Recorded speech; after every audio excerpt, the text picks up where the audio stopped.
Let me ask you this, because we look at polls, we look at Real Clear Politics average. There seems to me at this moment to be so many balls in the air that I don't know if the public is quite yet absorbing.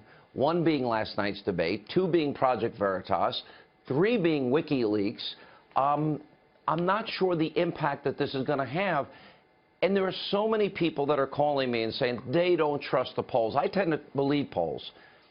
But is there a possible Brexit effect here, nationalism, populism, that, for example, they didn't see in Europe, that maybe they're not catching here? What are your thoughts on the polls? Well, I think the polls are wrong. I think they verge on irrelevant and misleading for a lot of different reasons. Nobody can tell you what the turnout's going to be.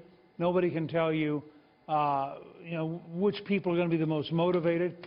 And I think that there's clearly a suppressing effect. When you have the news media giving 96% of its donations to Hillary Clinton and 4% to Trump, when you have them spend 23 minutes attacking Trump and 57 seconds the same evening on Hillary Clinton, you're going to have a suppressed vote, which will, and you see this, if an operator calls you, you are less likely to say you're for Donald Trump than if it's a computerized poll.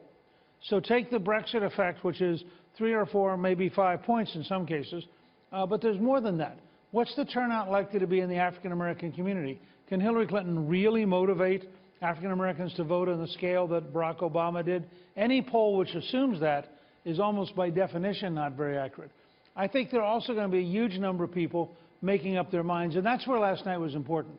That Donald Trump, who was on the stage last night, clearly is capable of being president, clearly was capable of dealing with complicated issues, and he crossed a real threshold, I think, in terms of being an acceptable president for a lot of people. And I think that if he can stay disciplined, stay on message, continue to use the teleprompter, continue to stay big, talk about big ideas, big issues, a big difference with Hillary, I think the odds are very high that he's going to end up winning this race.